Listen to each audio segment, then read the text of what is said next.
Members, we have a quorum, so I call this meeting to order. In the 2025 legislative session, as of the last meeting, we've approved 16 items with a total commitment of $76.9753 billion. There are 4 discussion papers today. One of them is a funding proposal from the last meeting, the 21st of May, and the remaining are 3 new funding proposals from the administration. These 4 items involves a total commitment of $13.6076 billion.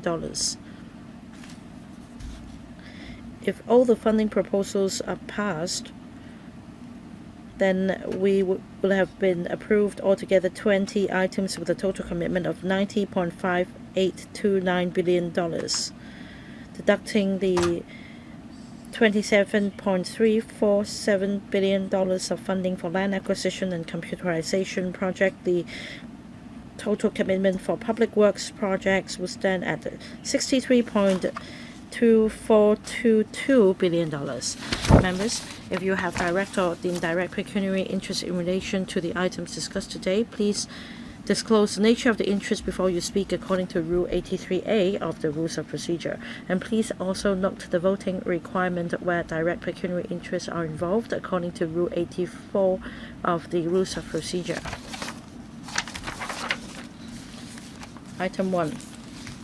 78RE Reprovisioning of Pok Fu Lam Public Library in the Pok Fu Lam South Public Housing Developments. Paper number PWSC 2025-26, number 6.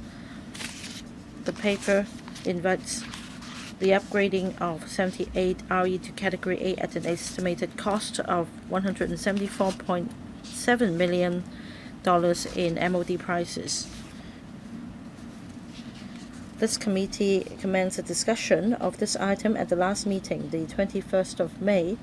The administration also submitted a supplementary paper to address the concerns raised by members at the meeting. So this subcommittee will resume the discussion of this paper.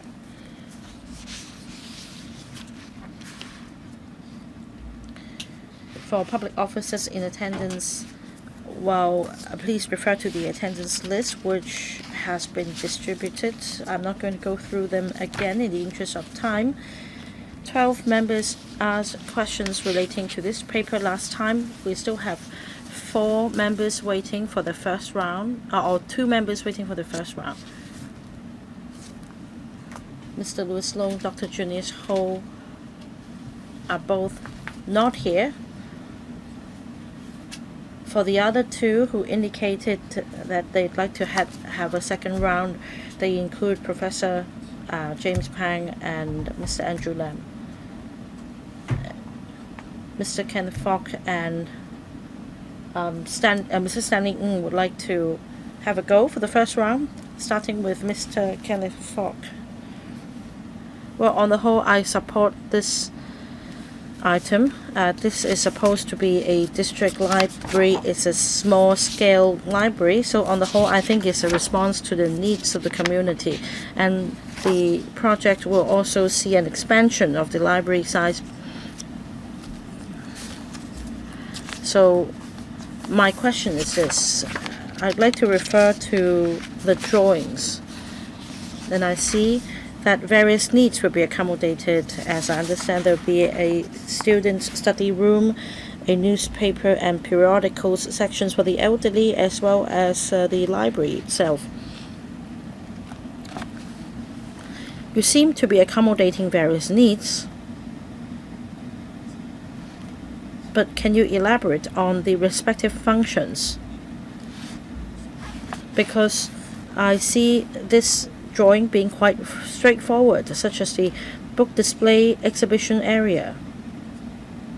Is it really necessary to keep this area for exhibition purpose? It's rather small.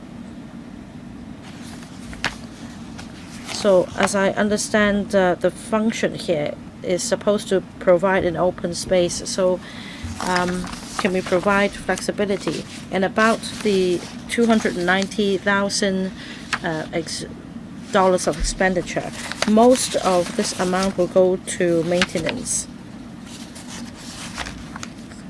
Is it the case that the existing library is not equipped with a lot of computers and it's not digitalized, and with the new library there will be more electronic devices and computers, and that costs the cost of administrative management and labor to go up?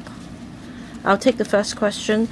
We conducted consultation and we understood the community's needs, and that is why in our design we have included facilities that could cater for the needs of students, young people, and the elderly.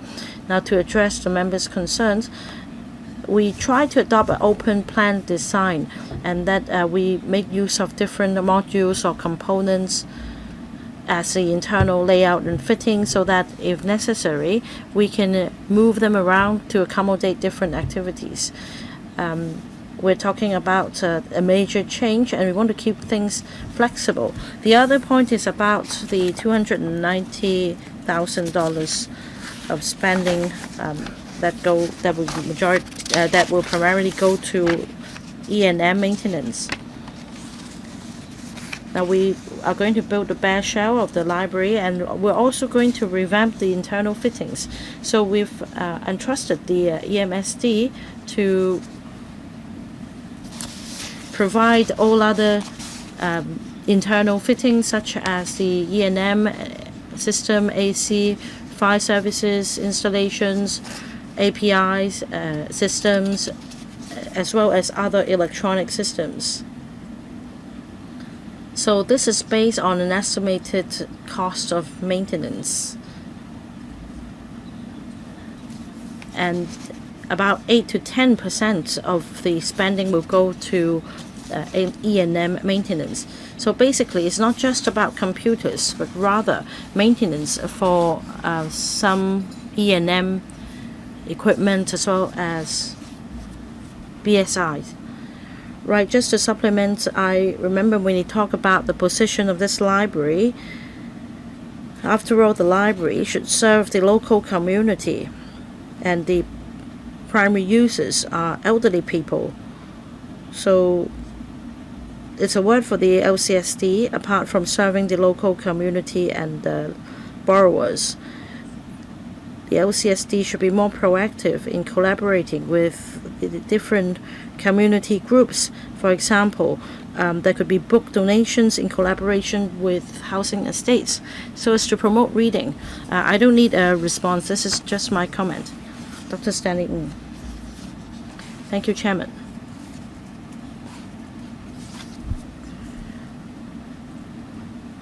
We need a library to meet the needs of the community. The library should also come with facilities that can promote reading. But I wonder if the administration is aware of the change of habit among our people. Have you taken into account the habit of or changes in the habit of reading nowadays? Judging from the number of borrowings of this library, you will see that the figure is on the decline. As I understand, this library carries multiple functions.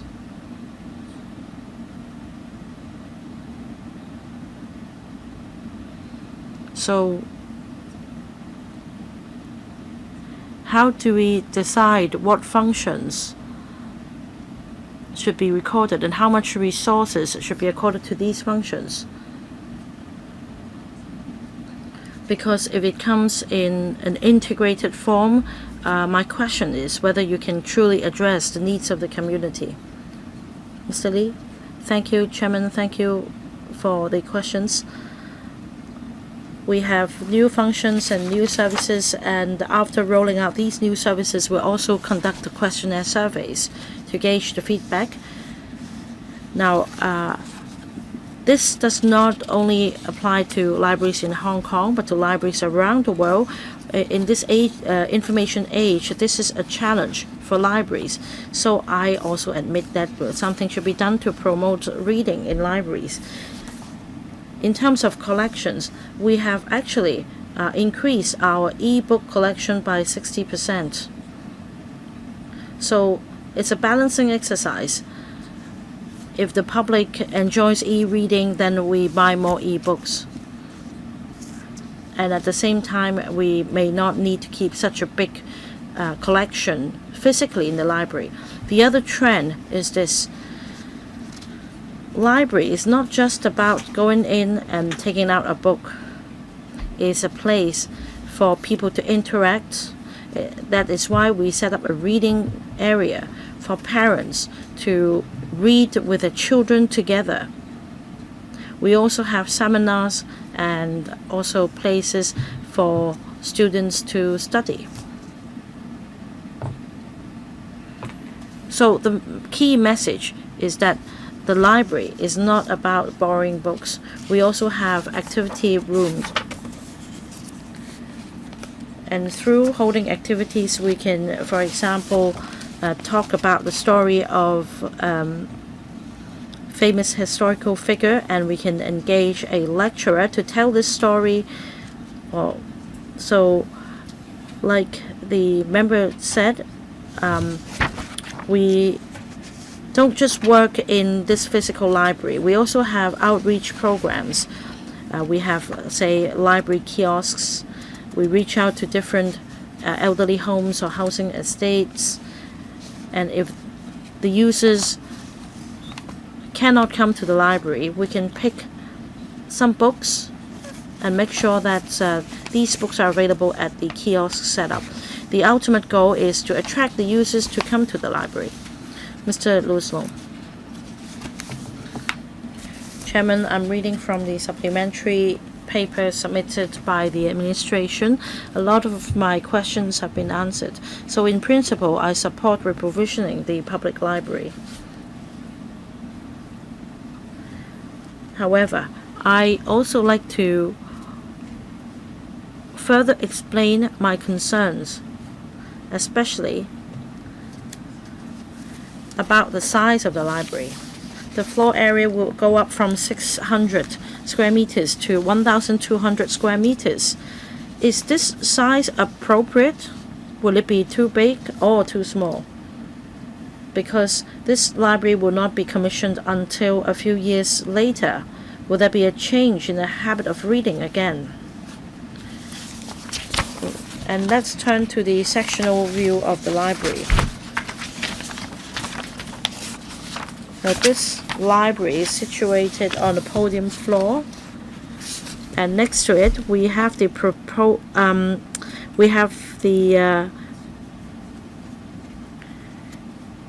planned public housing domestic block. Now, my question is this. Next to it is public housing development ancillary facilities. Will modular construction be adopted? From this sectional diagram, I don't see what happens behind this library block, but I suppose there should be some space. So can you talk to the the housing department and revise the modular design so that if necessary you can scale back the library?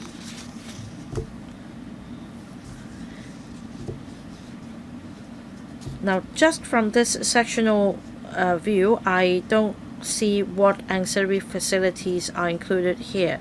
I'd just like to know whether there will be any conflicts with the library when they're commissioned. So you need to work it out with the housing department. Then the other point is about a barrier-free access plan. Now, I understand a footbridge will be built as a road crossing. Shek Pai Wan Road is a busy road. At this moment, at grade crossing is available, only that it's not often used. I believe most users will be using this footbridge.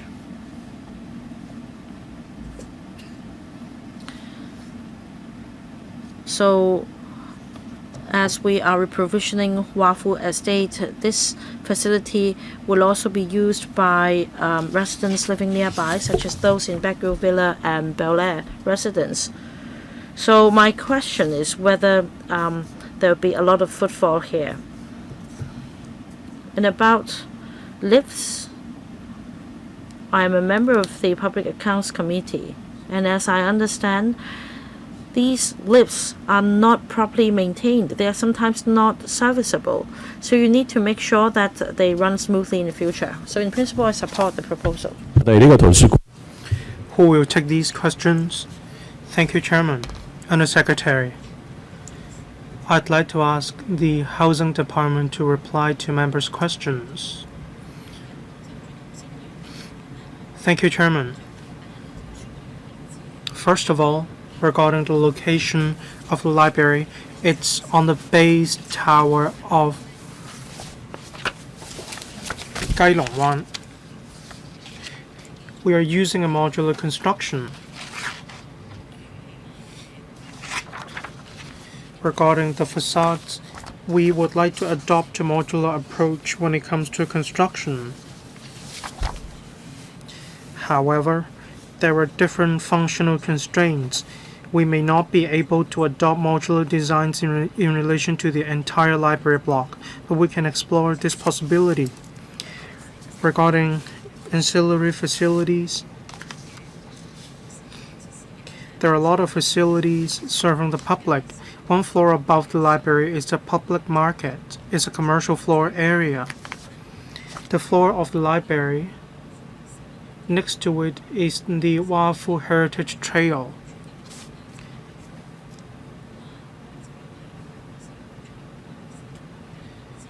It showcases the history of the locality. It acts as an outdoor gallery. There's an access leading to the existing hiking trail. Next to the library is access to the other area through a flight of staircases. In enclosure 5, members can see the flight of staircases. People can sit on the staircases, they can chat.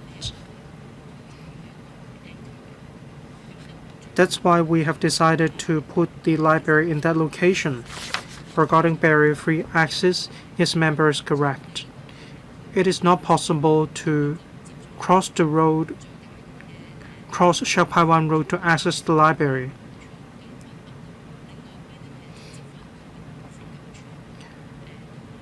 The other side of the library leads to Wafu Estate, the older part of Wafu Estate.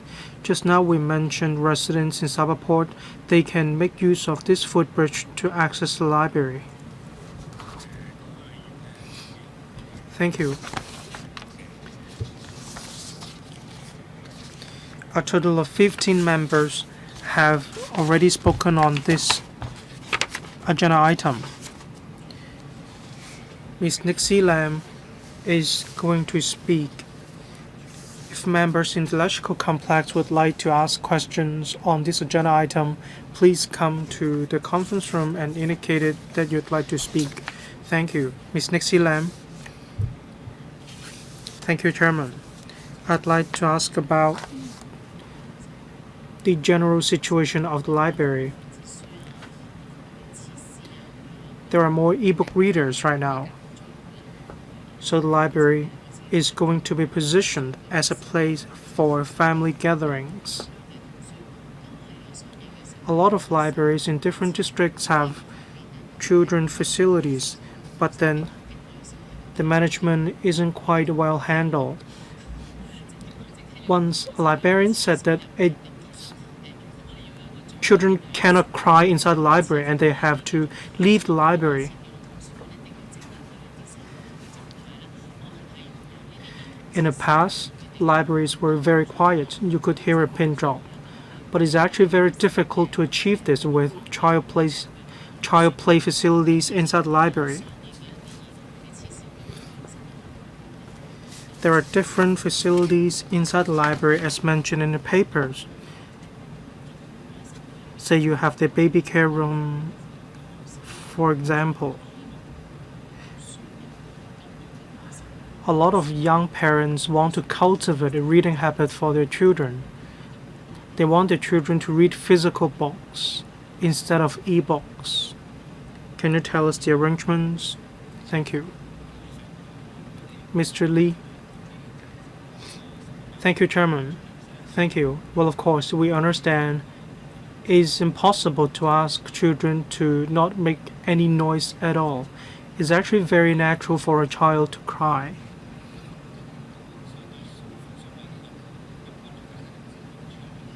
We are very strict in relation to this. We'll remind colleagues. We still have some time, say 6 years, to think about the design of the library, as the library is a new one. For areas that are less quiet, we may put them further away from reading areas, or we may put pieces of furniture to separate quiet areas and those areas that are less quiet. This will give readers a quiet area to read books. The reading habits have already changed. We need to give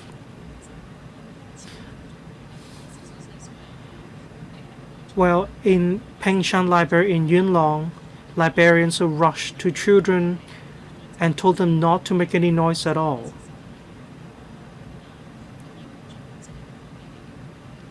What about elderly people? How are you going to cater for the needs of elderly people? Their reading habits are different. They may sit down for a long while to read, and what they read is also different. Mr. Lee, elderly people are part of our community as well. We don't just target children or adults. Elderly people are a large group of stakeholders as well. We have different facilities or designs for reading newspapers. We also have desktop magnifiers for elderly people.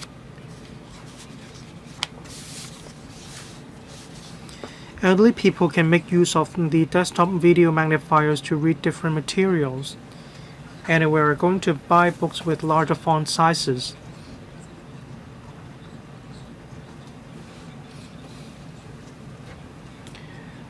We're going to buy audiobooks as well as large print books that will make it easier for elderly people to read. Thank you.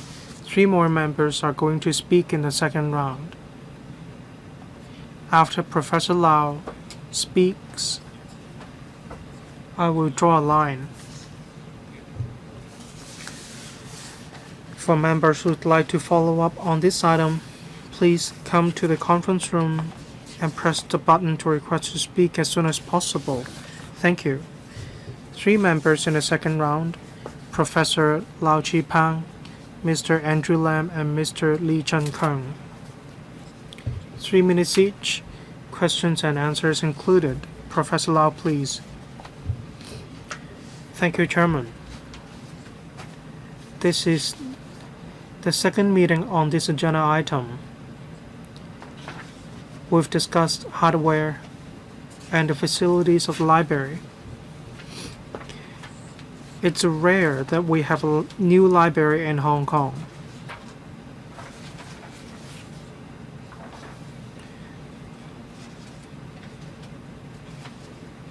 Regarding the functions of the library, the administration is implementing the project in a stable way. There aren't any issues with the functions of the library.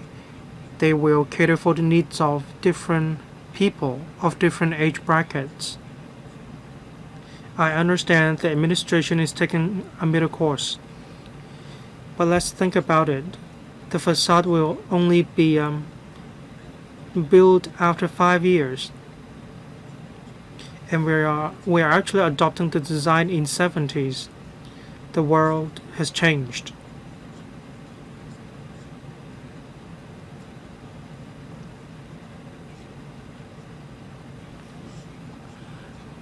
A library is considered to be a place with books. It caters for the needs of readers.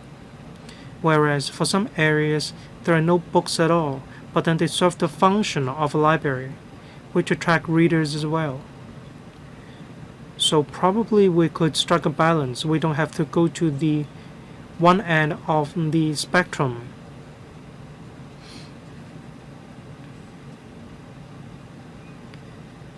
There are many new facilities that are different from the traditional concept of library. So let's give it some thought. In the library, can we incorporate more interesting elements, designs into the library? I believe residents nearby want to have a good library. They want a library that not just caters for the needs of students, elderly, adults, or children. They want a library that can attract people from all over the world to visit the library. Thank you. Mr. Lee. Well, Mr. Rislin Lau. Thank you, Chairman. We agree with Professor Lau. We want the library to attract not just local residents, but also other people in other districts. The library will be commissioned later on. We are willing to discuss with stakeholders to see how we can better utilize this space. We want to move with the times as well, so we aren't insisting on a collection of physical books in the library. But after all, this is a reprovisioned library. We need to respect the reading habits of local residents.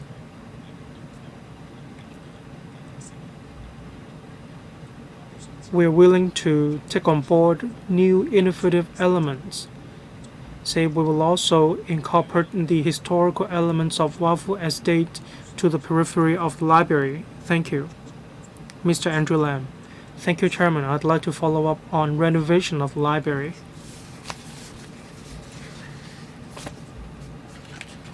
The facade is done by the Housing Authority. We just need to pay the HA.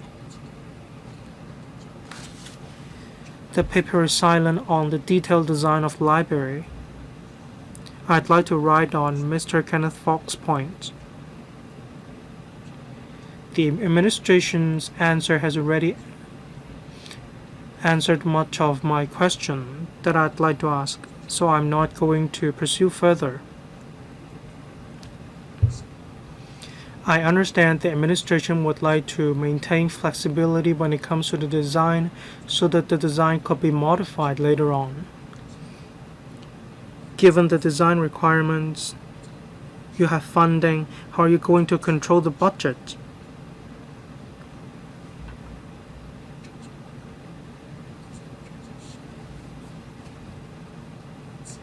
Are there any special guidelines when it comes to the design?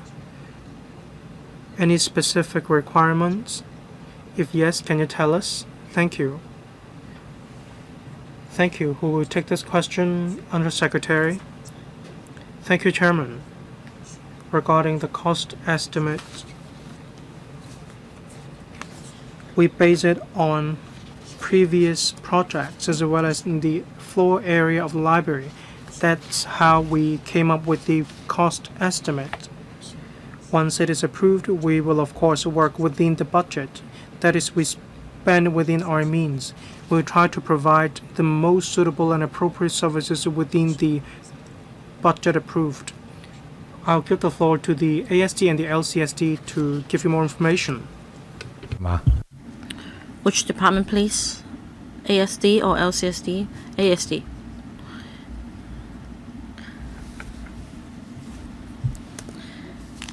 As explained by the Undersecretary, we will discuss with the LCSD and engage stakeholders based on the budget available about the design of this library, including the expectations on the library, which we commissioned 5 years later, and that on internal fitting works, so we will make necessary adjustments. As explained in the supplementary paper, the per unit cost is $14,000 plus per square meter in September 2024 prices. So like the Undersecretary said, that we will have regard to the previous experience. In 2022, we also provisioned a Qianhai library, and the Public Works Subcommittee had a discussion of this project in 2022. This project included renovation.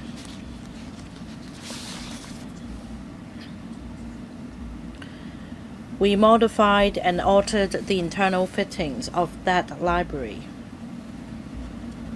However, this is not an apple-to-apple comparison with Pak Fu Lam Library, because that public library project involved alterations of internal structure. For the Pak Fu Lam Library, we provide a bare shell followed by internal fitting works. So it's not as straightforward.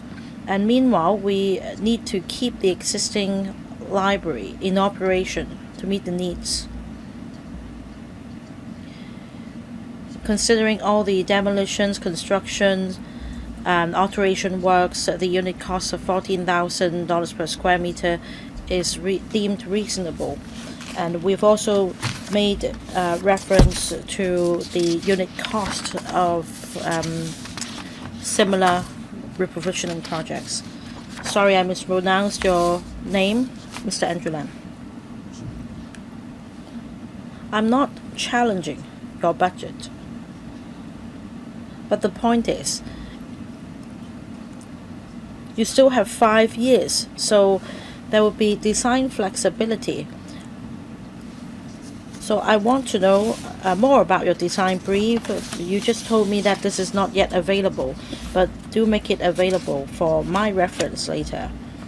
We do have a design plan. We are in the process of engaging stakeholders.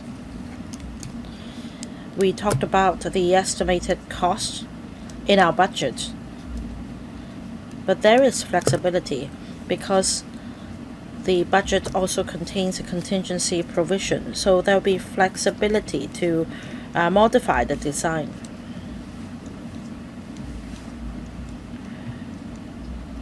We'll review the budget based on the estimates of similar projects. Well, let me put it this way. In terms of the detailed design and layout of this library, we need to further our discussion with stakeholders and the local community, because it will be at least 5 years before all the works are completed. So there is still time for further discussion. When it comes to the function and positioning of the library, the design principle is very simple. We want to keep the cost as low as we can for us to meet the objective and keep the functions of the library. Mr. Michael Lee. I've read the supplementary paper and I'd like to give you my take. We're spending some $17 million to build a 1,200 square meters or 12,000 square feet library. Now, I don't know whether the floor space include ancillary facilities for employees or other rooms. So the unit cost is $141,666 per square foot. Is it really value for money? I have reservations.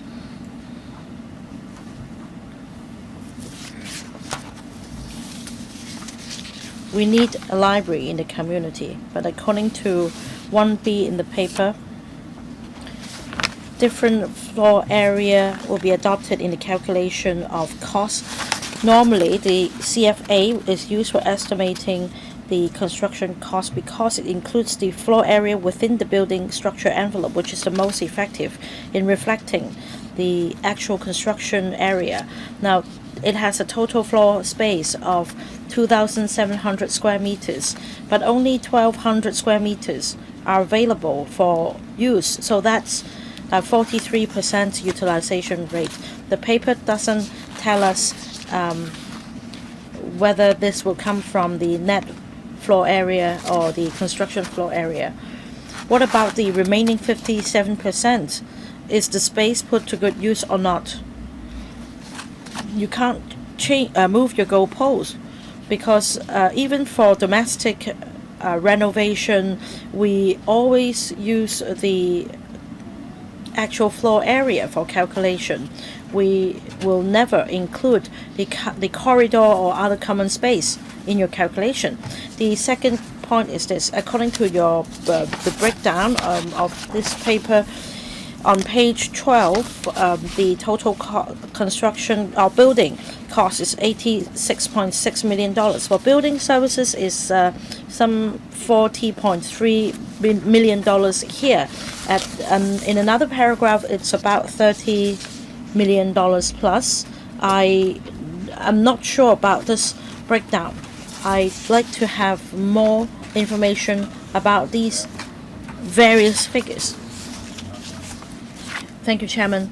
To answer Mr. Lee's question, I think that he hasn't had a thorough understanding of these figures. Now, the construction floor area is 2,789 square meters. Now, of course, you need to complete the bare shell before you proceed to internal fitting works. So 2,789 square meters is the basis on which we do our calculation. For actual operation of the library, as set out in the paper, the area is one of 1,200 square meters. For the remaining space, we need to accommodate ancillary facilities such as a washroom, the lift lobby, staircases, corridors, plant room. These are all necessary ancillary facilities for the library to work. Now, for domestic premises, the calculation is different. The sellable floor area includes the points you mentioned, but for the library here, we are talking about the net floor space, the NOFA, operational floor area. So for calculation purpose, we should adopt 2,789 square meters as the basis. About cost apportionment, whether you look at the HA's estimates or the government's general account, we're talking about public resources. So this project is funded by public money. It's just a matter of from where or from which accounts the money comes. So to answer members' question, we want to give a clear idea about the cost apportionment between us and also the housing authority.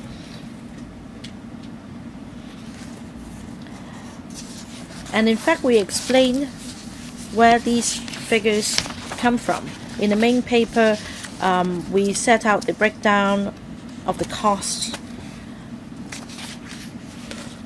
which includes site works, foundation, building services, etc. In the supplementary paper, we also explain the cost apportionment and the cost generated solely from works of the ASD. For example, $83.6 million being the cost of site works, etc. For building, the HA will bear $65.8 million of cost, and the cost of fitting out works will be absorbed by the Architects D, which is $20.8 million. So everything is clear. Any follow-up, Mr. Lee? Well, it depends on whether you have given us sufficient information. In fact, I still don't understand why the net operational floor area is just 43%. You didn't tell us about the plant room or the size of the plant room, so I just take your word for it. My next question is, we're spending $117 million to build this library. Will you consider entrusting the housing authority to build the library once and for all, and then you just hire the library from HA? Wouldn't it be more cost effective? Because this library carries a lot of functions. It provides a study room and other facilities. I wonder whether ultimately you can fulfill all these functions. I think there's a confusion about the floor area. Now, one of the figures is 1,200 square meters. Mr. Lee refers to the utilization rate of the construction floor space, floor area, which is about 40%. I think you need to elaborate on this. There are also fitting out works.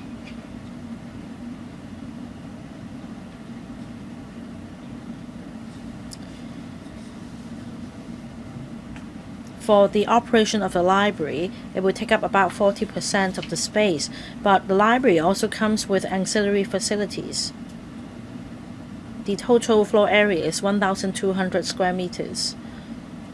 Well, I think that the common understanding of how floor area is used in a domestic property is different here.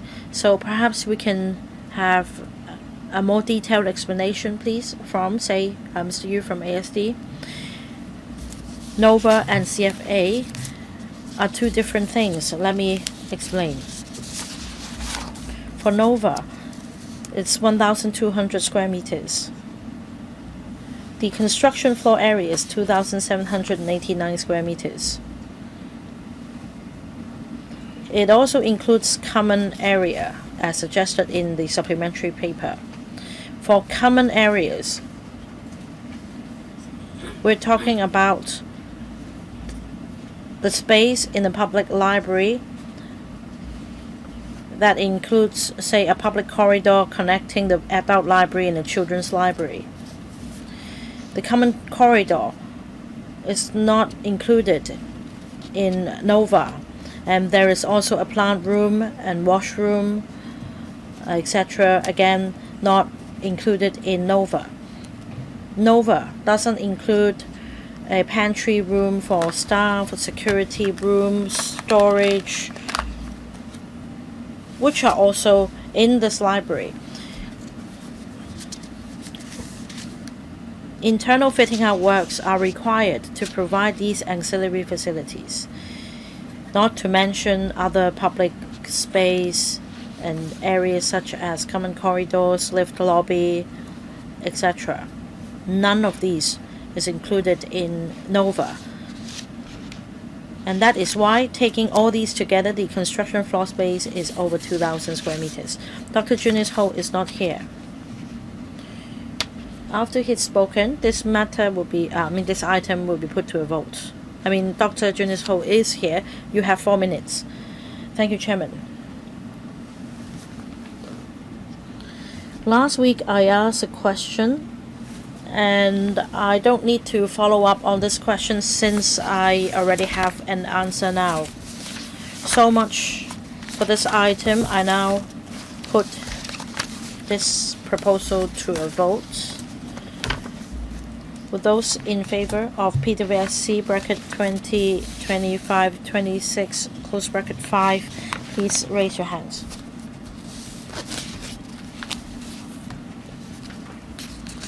Those against, please raise your hands. I think the majority of members who have voted are in favor of this item, so this item is carried.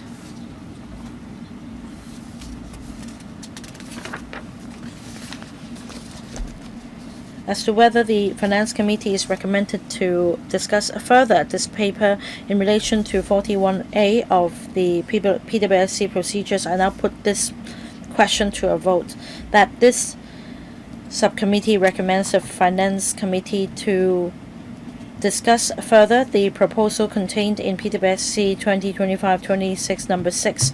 I remind members that if this motion is carried, that means we recommend a further discussion of this paper at the Finance Committee. Otherwise, it means the subcommittee does not recommend the Finance Committee to further discuss this paper. Members who are in favor, please raise your hands. Those against, please raise your hands. I think the majority of members who voted are against this motion. So the motion is not carried.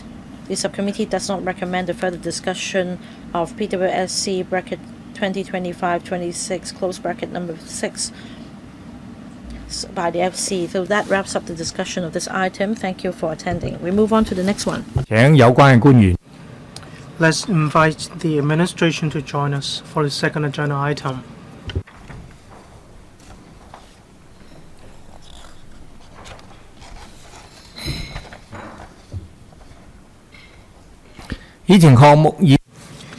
Agenda item number 2, PWSC brackets 2025-26 7, Hong Kong section of Hong Kong Shenzhen Western Rail Link, Shui to Qianhai.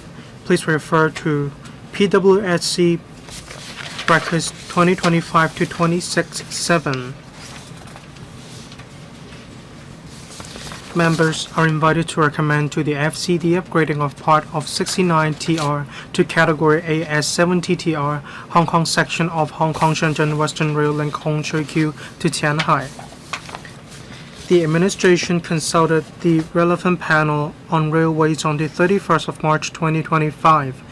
Members supported the submission of this agenda item to this subcommittee for consideration. The highlights of the discussion were circulated to members on the 2nd of June 2025 through email. From the administration, the list of officials of the administration has already been sent to members. So in the interest of time, I'm not going to introduce all representatives. Members who would like to speak, please press the button. I'm going to read out the lineup. Mr. Lam Chen Sing, Dr. Hui Simon Lee, Mr. Chen Siu Hong, Mr. Andrew Lam, Dr. Lo Wai Kwok, Mr. Edward La, Mr. Qianhai Long, Mr. Kitson Yang, Ms. Lilian Kwok, Dr. Ben Chen, Mr. Kenneth Fogg. Mr. Lam Chen Sing, please, 4 minutes. Thank you, Chairman. It is about the pre-construction works for a railway project. I support it. I'd like to ask some specific questions. You have projected the expected patronage. The daily passengers will be about 290,000 and 380,000 respectively. How far in time are you projecting? Will you update your projections? Say the Western Railway, before its construction, we hadn't estimated the situation. We didn't know there would be a lot of passengers using the railway. There were a lot of queues for another railway project as well. That is for Liantang. A lot of people queued up. We need to make projections for the future. We need to make backup proposals in order to expand the project if need be. On the cost, C, $20 million or so to commission the Shenzhen side to conduct a detailed design for the subsea railway tunnel.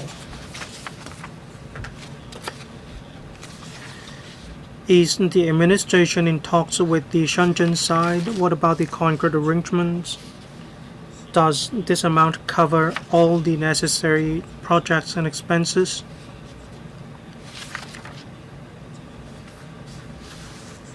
You have commissioned the Shenzhen municipal government to conduct works.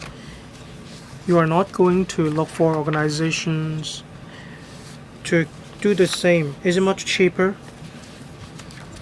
9C. Our principle is parallel construction and unified operation. That is the approach we use. We construct the relevant infrastructures at the same time.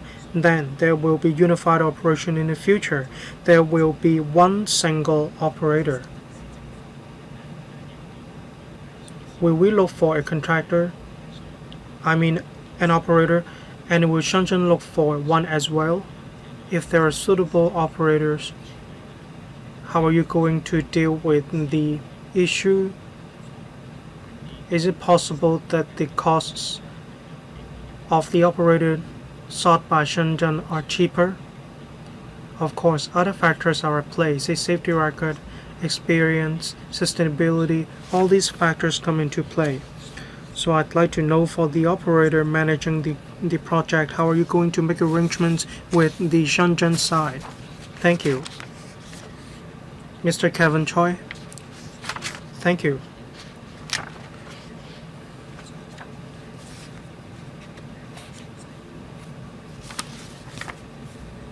Hong Kong Shenzhen Western Rail Link is a very important infrastructure. I thank members for your support at the panel as well as on other occasions. Members in general supported our project. We strive for improvements. Design is ongoing. I'd like to talk about the main elements of the project before I get back to members' questions. First of all, we need to leverage and give full play to the institutional advantages of one country, two systems. We need to give full play to our advantage of the public transport system. We rank first around the world. Infrastructure speed, quality are top-notch in mainland China. We need to leverage on their advantages in order to improve the project. I believe members would like to ask questions about co-location arrangements as well. Members support this arrangement. We will adopt it. Hong Kong and Shenzhen need to enhance speed and efficiency at the same time. We have already set up a task force. We have agreed on the proposal regarding concrete proposals. First of all, for the figures we provide, they are up to 2046. We are seeking fundings exactly because we are building infrastructures for the future. We will make projections about patronage in the future as well. As member said,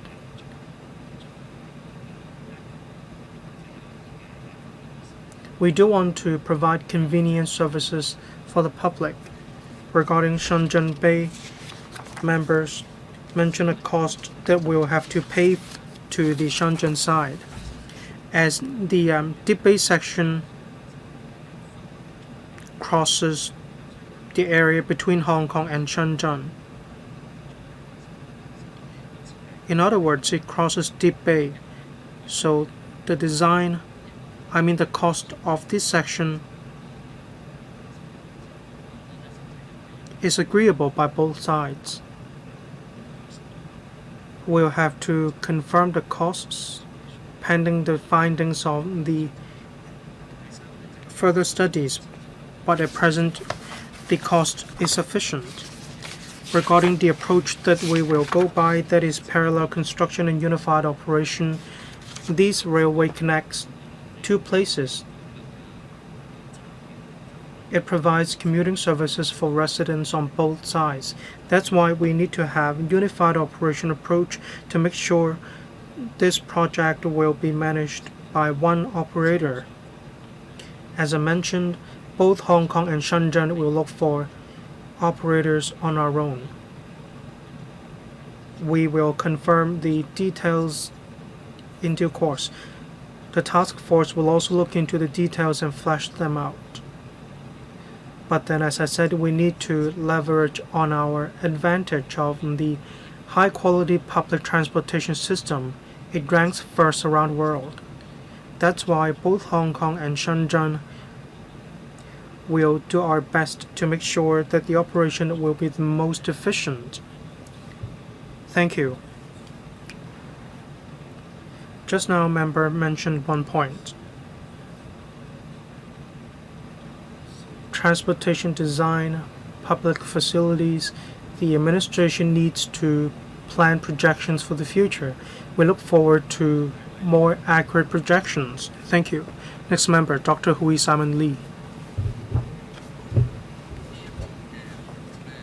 Thank you, Chairman. This project is indeed very good. I support it. It has a lot of innovative elements. One of the innovative elements is to make good use of the capability and method of construction of mainland China. Apart from Hong Kong standards, we need to suitably adopt national standards as well as the construction practices and methods as well. Can you tell us more? I'd like to know more about the mutual recognition system. How is it going to work? How are you going to implement it?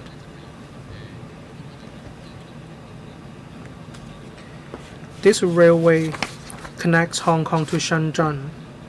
It comprises standards of both places. Will it be connected to existing or future railways in Hong Kong? In Shui Q, it's one of the stations at Tsuen Line. It seems these two stations are separate stations. They aren't the same station. So how are you going to connect these two railway lines? The time of commissioning is not the same. So what about the transitional arrangements? Thank you. P.S. I'll take the question first, and my colleague may supplement technical details in a moment. Thank you. Regarding national standards, especially when it comes to railway construction, when we constructed high-speed rail, we encountered similar problems as well. This project is a cross-boundary one. We want to be innovative. We want to introduce technologies from mainland China. The construction quality and speed are indeed very good. They rank first around the world. We want to capitalize on their strengths in order to enhance speed and efficiency of the construction projects in Hong Kong. Regarding local legislation, the construction ordinance, the buildings ordinance grants particular exemptions, and the Highways Department will be a gatekeeper in this aspect. In using national standards, we'll make sure these are acceptable in Hong Kong as well. This is still, we are still in the stage of design, so there's room for further looking into the formulation of policies on connection with other railways in Hong Kong. This is an independent project, but connection to other railways is very important as well. As far as I understand, the two stations in Shui Q are very near. The time of commissioning is not the same. So we will consider transitional connections in due course. But we have already set aside sufficient time and facilities for the seamless connection. Thank you. Next, Mr. Chen Xiu-hong. Thank you, Chairman. The proposal entails a cost of $303.8 million for the site investigation works for the Hong Kong section of the Hong Kong-Shenzhen Western Rail Link, Hongshui-Q to Qianhai. In principle, I support this proposal. We also had a discussion at the transport panel, but there are a number of points. We must not underestimate the complexity of the site investigation works as well as what follows. In terms of aligning standards, protocols, two governments are involved, so we need a change of mentality as well, policy-wise. And I'm very happy to learn that our government is innovative, especially as set out in paragraph 12, in order to take forward the cross-boundary railway projects. We're going to leverage on the mainland streams, and in terms of design, and there will also be a certification of the mainland design standards and specifications. We must not underestimate the complexity of the whole project. On alignment, I have a number of questions for the administration about preliminary layout and provision of boundary control facilities. On numerous occasions, we asked the government about the concept of co-location arrangement. Have you worked out with the Shenzhen Municipal People's Government whether there be the same facility at the two stations in Shenzhen section or not? This will affect your preliminary layout. The second point is, as in 9C, parallel construction unified operation approach. Whilst I am on board with this idea, I think an alternative is also available. Perhaps considering there are two sections, two contractors can be engaged. You can have unified operation and then separate construction. Of course, they will face the construction process with proper coordination, and you make sure the schedules are aligned. So is it possible to consider this alternative as well? Mr. Lam Chun Sing asked a question, but I'd like to give another perspective. That is about the fees for entrusting the Shenzhen Municipal People's Government to conduct detailed design for the subsea railway tunnel of Hong Kong section crossing the Deep Bay. The cost is about $25 million.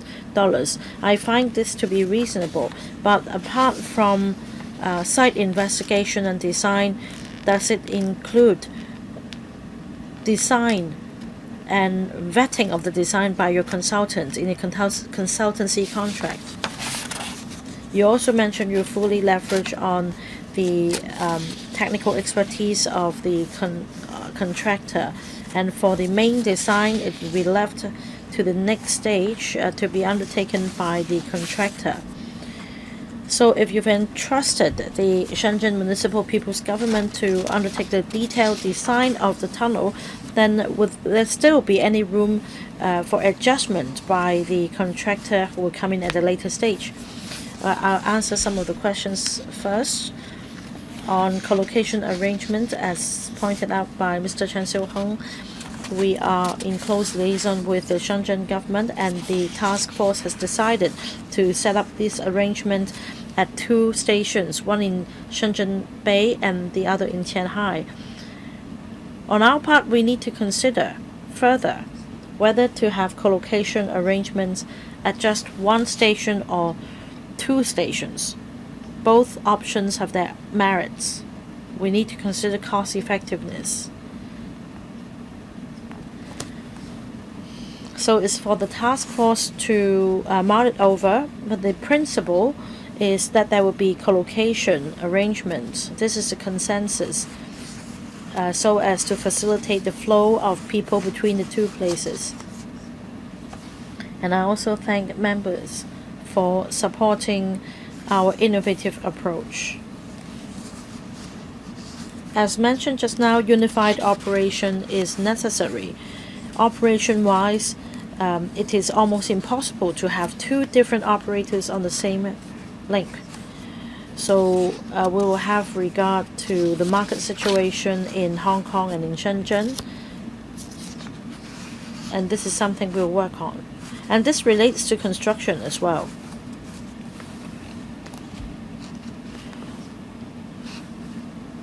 We want to start as quickly as possible. So both governments are working on their own design, but we do keep in close liaison. For example, we've entrusted the Shenzhen Municipal People's Government to conduct detailed design for the subsea railway tunnel, and in the process they will also consider the contractors available. And as mentioned, we want to be innovative in considering the quality of the contractor. We need to have regard to the mainland standards, and for contractors which have experience in mainland and Hong Kong projects, they may enjoy an edge. But anyway, this is premature. We are now reaching out to the prospective bidders in drawing out the tender documents, and we'll also invite contractors with experience in both places. The other point is about entrusting Shenzhen to construct the Deep Bay Tunnel. Shenzhen side will also be responsible for going through the design. As to whether there is any room to adjust the design after that, well, we will give it a thought. Perhaps I'll give the floor to Mr. Yao. Thank you, Chairman. About the subsea railway tunnel, Mr. Chen asked why the cost includes detailed design. Half of this tunnel is situated in Shenzhen, the other half in Hong Kong. So entrusting the Shenzhen side to provide a detailed design is only reasonable.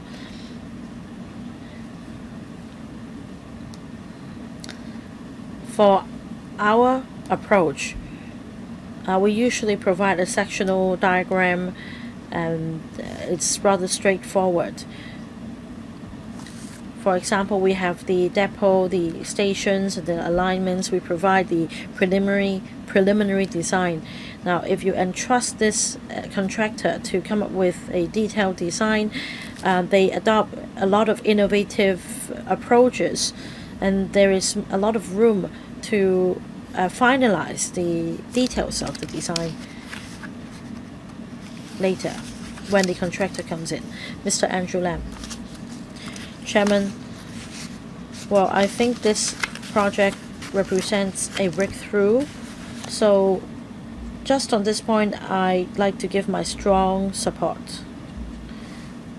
But we need to be cautious about various challenges when you seek to break new ground.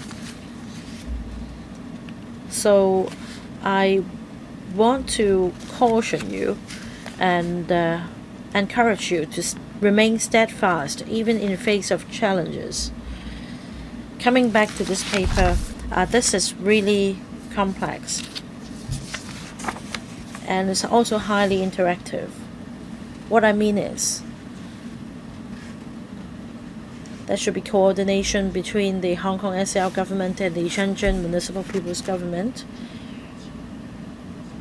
and at different stages different stakeholders will be involved. Now today we discuss this funding proposal for site investigation and design, and Mr. Chen So-hong already asked half of the questions that I wanted to ask. As I understand, the next step is for you to invite contractors and interested operators to submit the proposal and the work plan. As an operator, investment return is the primary consideration. As you mentioned, the operator will be required to draw up a financial plan.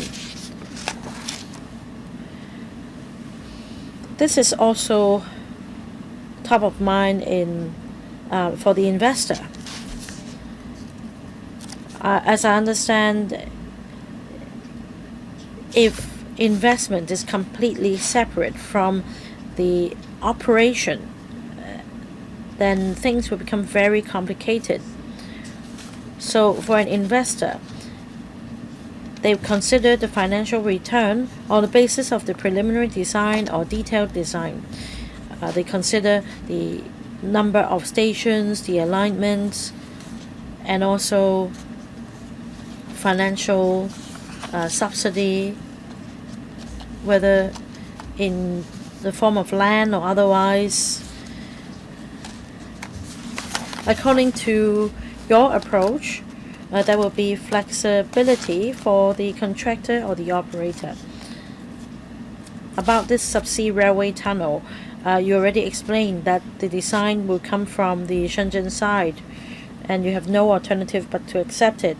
But once on shore, there will be major changes to the things I mentioned. This project costs some $300 million. Have you catered for the contingencies and changes? Or is it that after forking out $300 million, we still need to consider extra costs for additional studies and investigation? Mr. Choi. Thank you, Chairman. Thank you, Mr. Lam, for your support.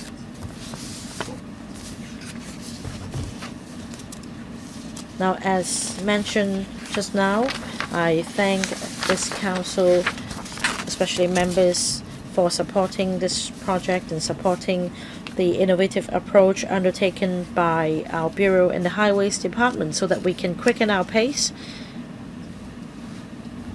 And I fully appreciate your support. To answer the member's question, there are various challenges. This is a cross-boundary railway project. Half of the railway line lies in the on the Hong Kong side and half the other side. We need to do it quick and cheap and efficient. That is why we're intervening at an early stage. We've set up the task force exactly because we want to turn challenges into opportunities, and that means we need to synchronize our efforts with the Shenzhen side. Now, to answer your question, at the G2G level, the task force is set up to ensure that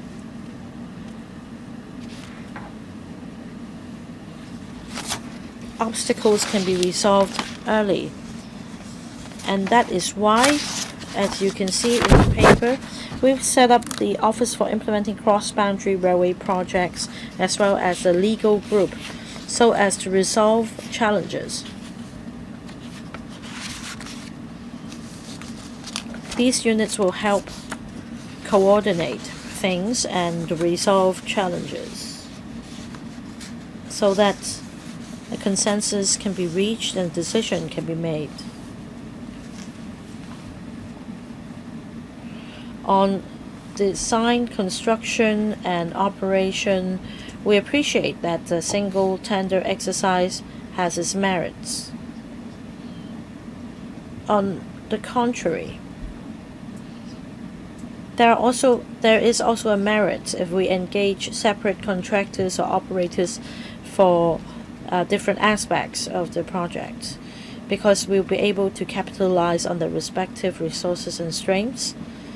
And that is why we will reach out to the market, and we do hope that a consortium can be formed comprising quality contractors so that we can capitalize on their strengths. The next point is about financial arrangements. At this stage, we keep all options open.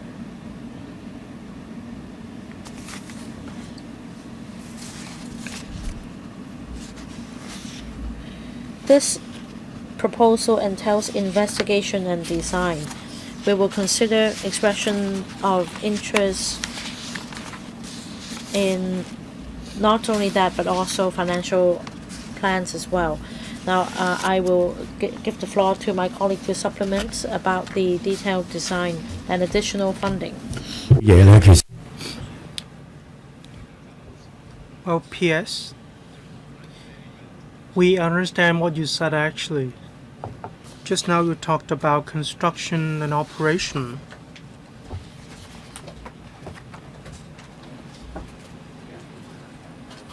$20 million or so have been set aside. Mr. Andrew Lam is concerned about this area. Financial returns, this is what members want to know. We aren't talking about the outcome of the project, that is whether it is successful or not. We want to know more about the financial returns. Mr. Tong Liao, Director of Highways. Thank you.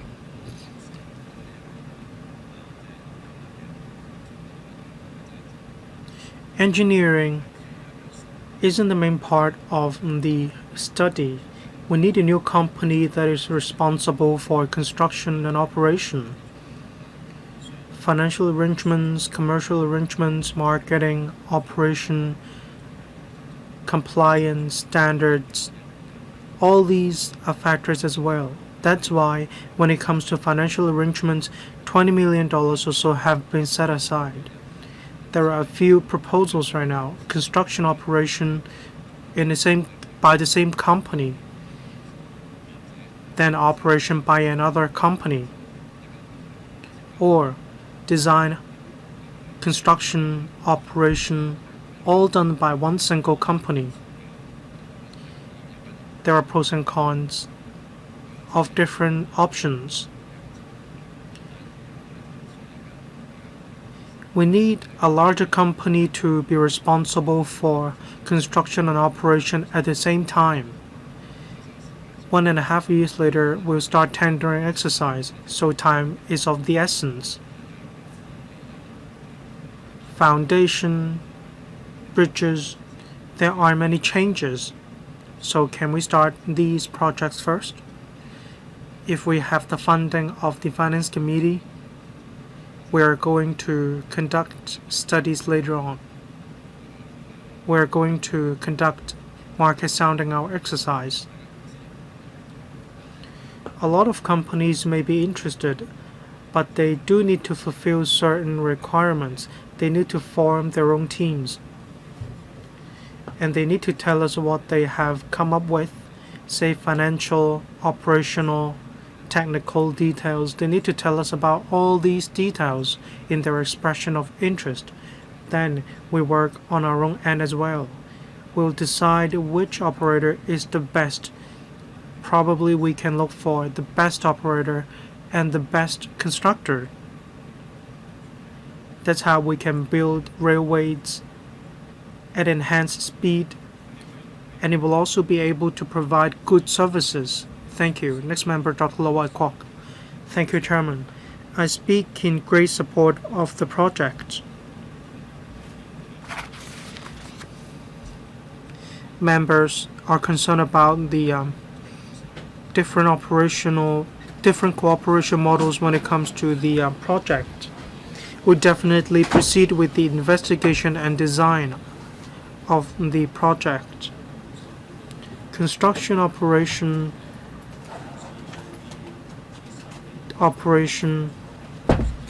we do need to spend this amount of $300 million or so. We need to start as early as possible.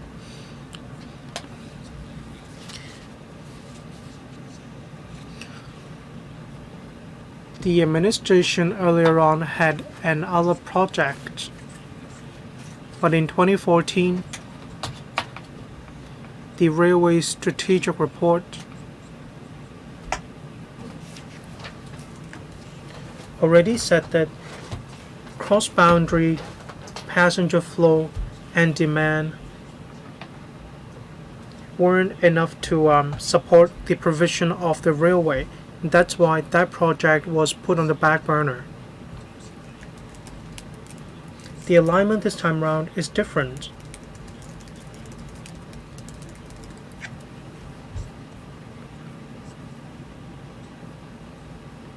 We do think we can achieve complementarity effect with Shenzhen. We can leverage our own strengths. That's why a cross-boundary project is necessary. If that project hadn't been put on the back burner, probably we would have achieved the same effect earlier.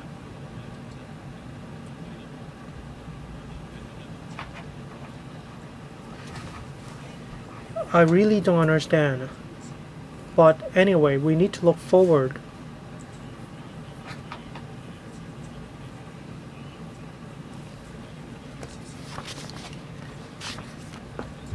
The boundary facilities won't be constructed in Hong Kong. They will be set up in Shenzhen, but there are 2 stations in Shenzhen. Some passengers may get on and off the train in either station in the Shenzhen side. So I understand a lot of details are being deliberated. Can you tell us any preliminary thoughts? In addition, I support having the depot in Kowloon. Property plus railway, this is a very successful model. If we have a depot in Kowloon, and regarding the topside development, we're going to have different development options. This will be beneficial to the entire project. That's why I support the project. Thank you, Permanent Secretary. Thank you, Chairman. Thank you, Dr. Low. Regarding the depot in Kowloon, thank you, member, for your support.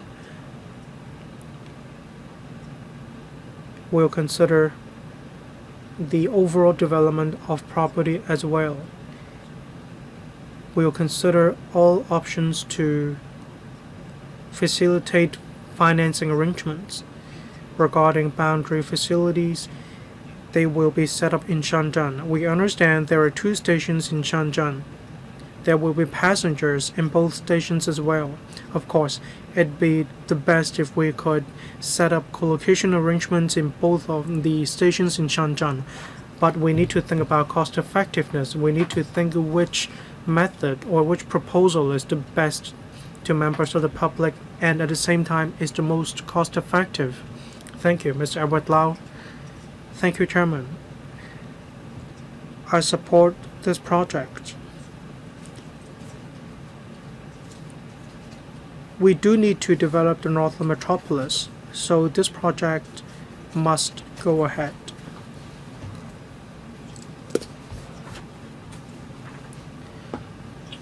I'd like to ask questions about the task force. Some members mentioned the boundary control points, BCP. We may be able to save manpower if we could put in place arrangements to streamline the processes.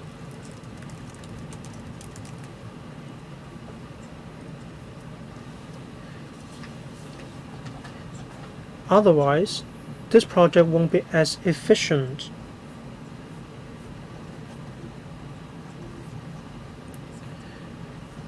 Now studies are being implemented. Has work been conducted in Shenzhen? Investigations are being implemented. In Hongshui Kowloon, there's quite a lot of investigation work to be done. Earlier on, Permanent Secretary for Works already said there could be central procurement, tendering, or coordination.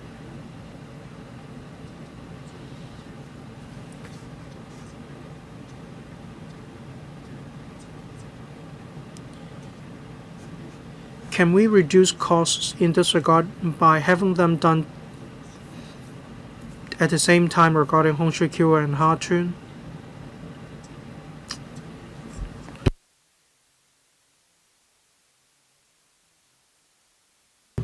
Expressions of interest will be invited.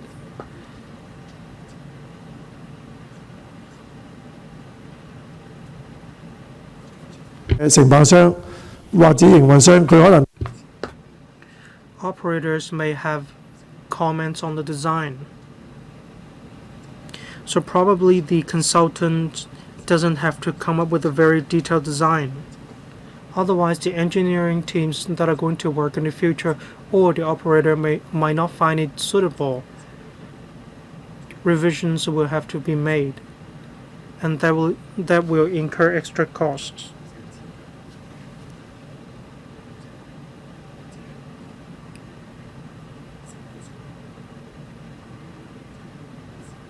So I'd like to ask about the time differences between the designs done by different parties. Will the design be the best one that could be implemented? Thank you. Thank you, Chairman. P.S. Thank you, member, for his support. I'd like to talk about the task force first. We still need some time to rationalize our arrangements. We need to adopt a cost-effective way and a convenient method to facilitate the movement of members of the public. We're thinking about which method is the best. The task force will make the final decision after looking into all these options. Regarding expressions of interest, I will give the floor to the director.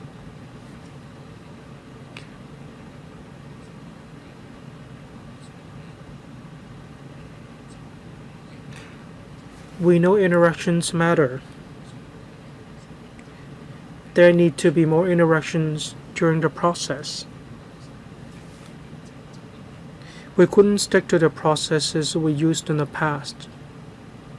We'll make some changes. Thank you. I'll give the floor to Director. Mr. Tong Yao. Thank you. Is it possible to use the outcome of the investigation study of Hongshui Kyohachan NDA? We have already drawn reference from the relevant findings, and we will also draw reference from the Geotechnical Engineering Office of the CEDD. There are two methods. We don't have to set up platforms, and that will be cost saving.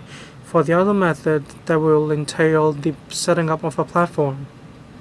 In the past, we had a preliminary design for a project, but then changes needed to be made after contractors joined the project.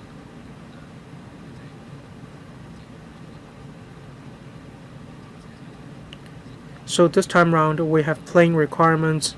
For example, in relation to dimensions, we have requirements. We have a drawing, which we refer to as the preliminary design. This will leave some room for the construction company to adopt innovative construction technologies as well as their own design. Thank you. Mr. Shanghai Long. Thank you, Chairman. I speak in support of the Hong Kong-Shenzhen Western Rail Link from Hongshui Q to Qianhai. I have two questions and one recommendation.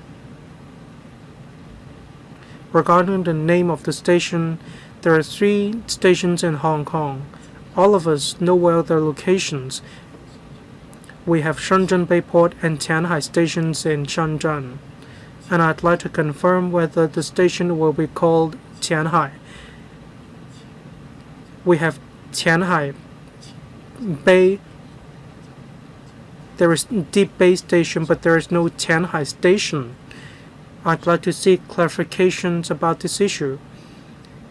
Papers are very serious. That's why I want the administration to clarify this issue. Next, this project is being taken forward by the task force. Which officials are in the task force on the Hong Kong side and on the Shenzhen side? This project will be commissioned only in 2035. That straddles 3 different terms of the Hong Kong government, so I'd like to know about the arrangements. For the 2 stations in Shenzhen, will BCPs be set up in both stations? I'd like to make a suggestion. For Chongying Street in Sha Tao Kok, we need to visit this location.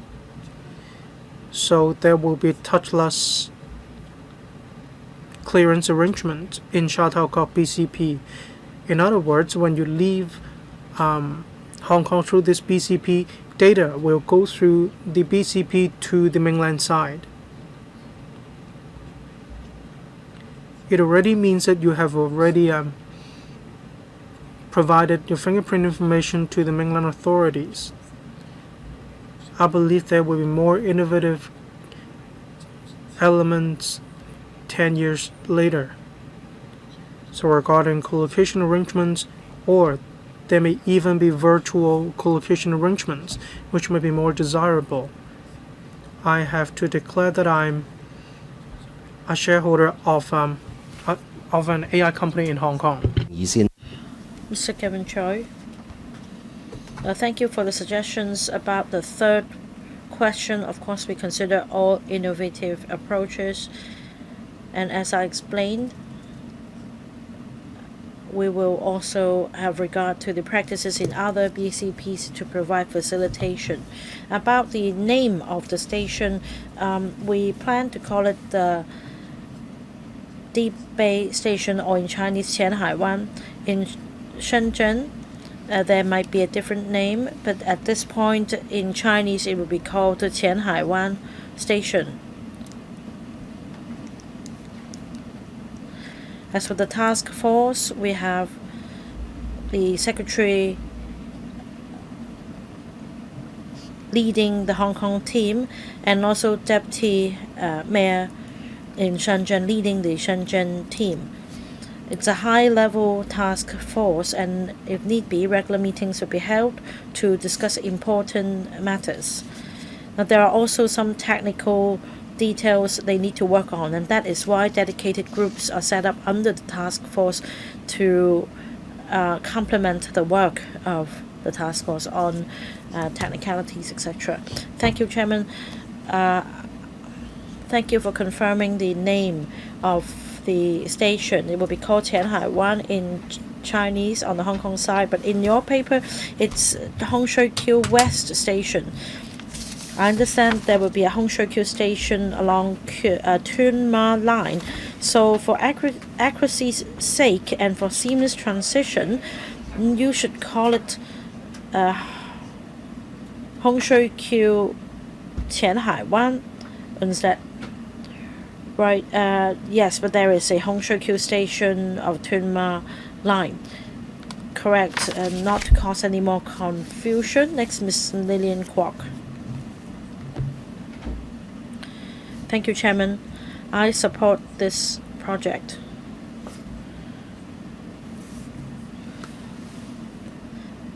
Now, after the pandemic has subsided, we have more and more frequent flow of people across the 2 places, and we also want to build a 1-hour quality living circle in the Greater Bay Area. So in terms of the overall layout in the Greater Bay Area, we need this railway line to provide a smoother flow of people. Now, I have questions about this paper. I seek to be enlightened. Say for paragraph 10, as I understand, 2 dedicated groups will be set up under the task force. The first one is called Office for Implementing Cross-Boundary Railway Projects. The second is a legal group. I'm not sure if this is related, but when you talk about an office, we inevitably consider the establishment.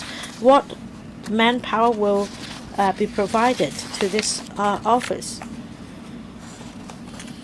And the financial implications, is it included in 17A, paragraph 17A, or does it mean that additional funding will be sought for the establishment of this office.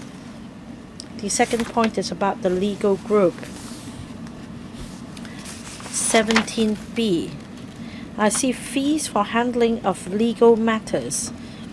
Does it mean the $24.5 million allocated will support the running of the legal group here?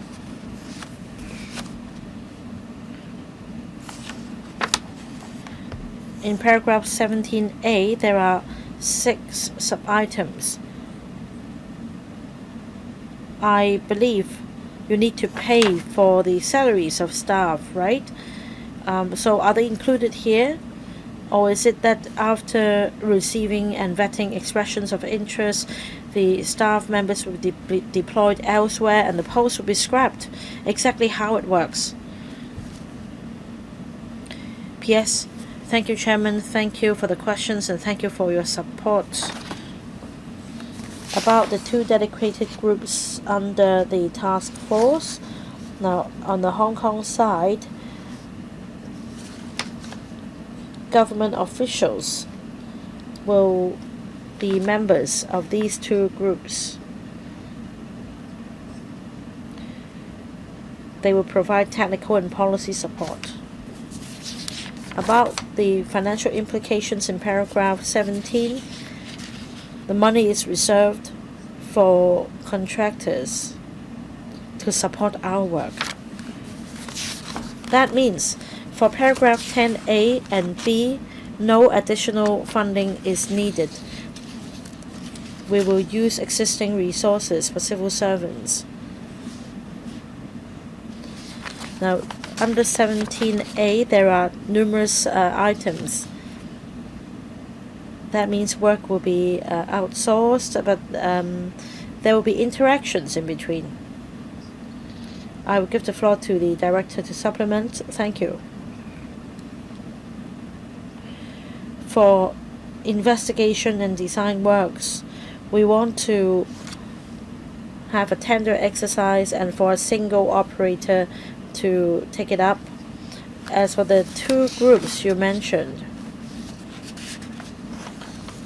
say some $20 million for as the fees for handling of legal matters.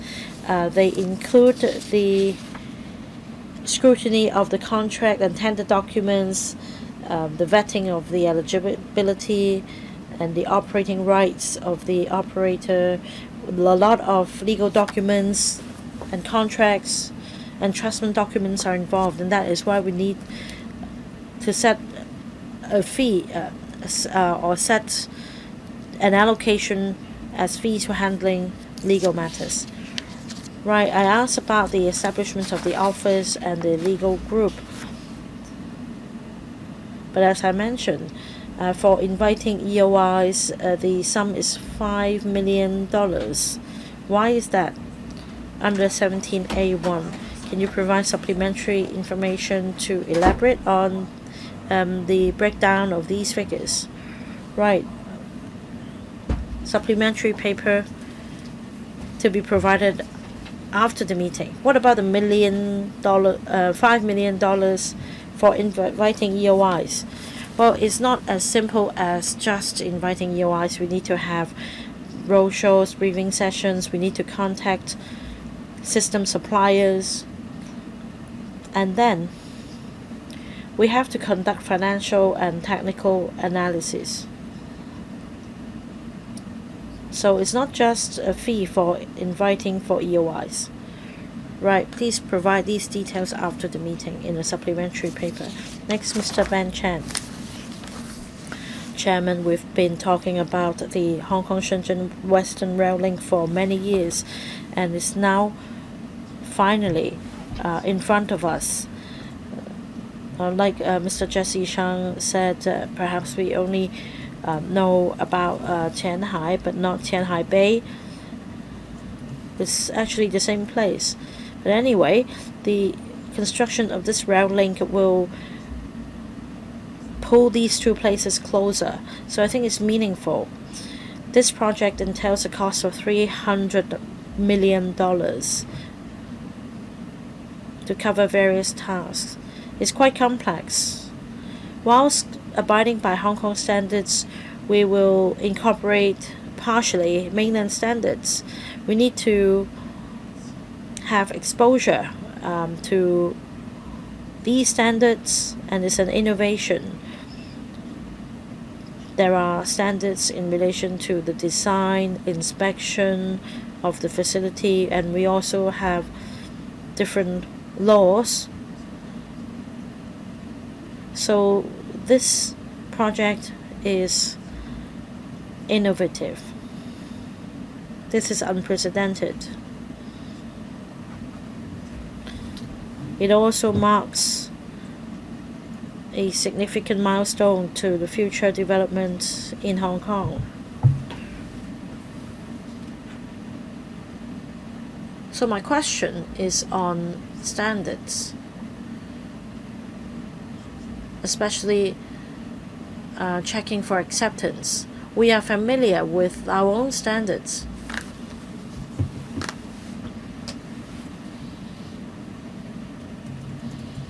I understand that there are discussions with the mainland counterpart under this framework about standards of acceptance. I'd like to have more details. What about the laws? Does it mean we need new enactment to sustain this operation and continue to achieve breakthroughs?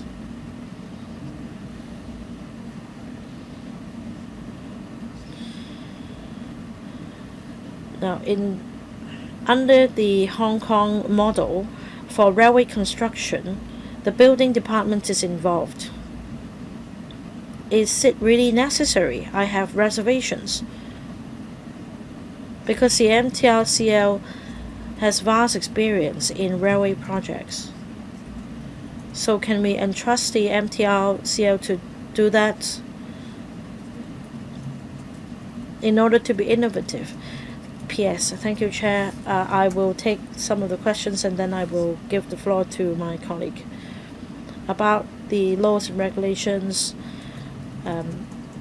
in fact, building department's approval is no longer required for the construction of a railway line. In some cases, the highways department is responsible for giving approvals. I believe there is room for future railway projects to adopt this new approach. And that is to say, instead of engaging the buildings department, the director of highways will be empowered to scrutinize the application. A special consideration will be given to the railway project, in particular with the involvement of mainland standards and technical standards. They also have a research institute on railway projects. So we'll consider their standards. In some circumstances, there may be a need for new legislation. I'll give the floor to my colleague. Right, as mentioned by the PS, at present, some railway projects require the engagement of the buildings department, but we're discussing with the director at the moment about his empowering authorized parties to conduct checks for acceptance, such as the director of highways.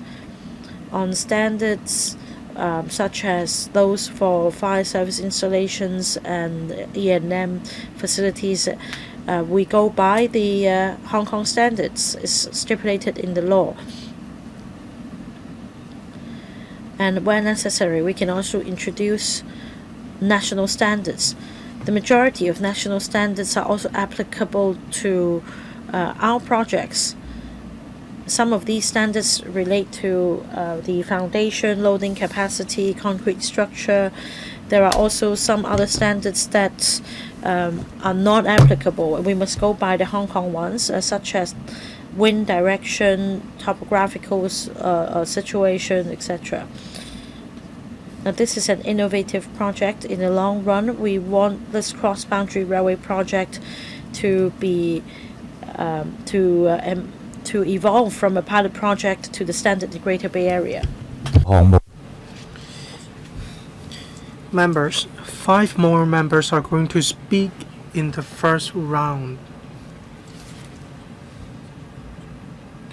I have to consider whether we can complete the discussion of this agenda item after extension by 15 minutes of this meeting. Members, please press the button as soon as possible if you would like to speak. I'll keep the time. Thank you. Mr. Kenneth Falk. Thank you, Chairman. I understand we aren't in the detailed design stage yet. After all, Hongshui Q Station is an interchange station. Regarding the patronage of Tuma Line, it's very high. It's even staggeringly high. In a course of interchange, there are a lot of passengers. I understand we need to go ahead with this project. There is competition among different companies, though. From Shenzhen Bay to Qianhai, about $14. So probably the railway companies have to consider the price factor. If members of the public find it not competitive enough when it comes to price, it'd be a great pity if members of the public aren't going to take this line. On page 9, entrusting the Shenzhen side to conduct some works, about $20 million or so. Shenzhen, there is a public resource center platform. Regarding Hong Kong-Shenzhen Western Rail Link, there is a project feasibility study, and tendering was completed on 28th of May. The amount was about 100.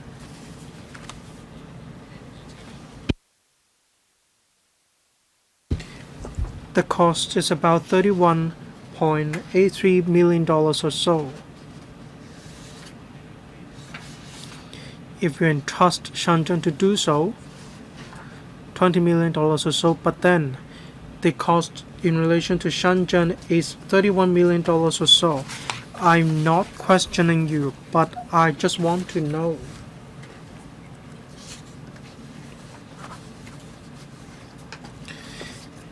Yes, we will consider what members said.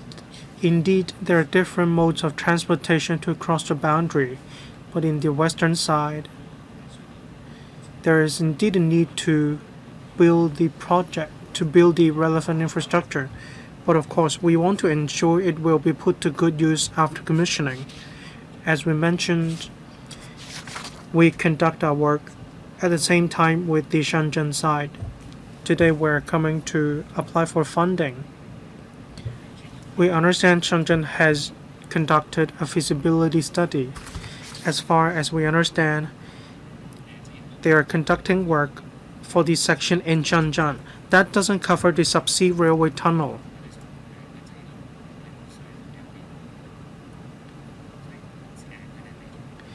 They haven't yet started work on it.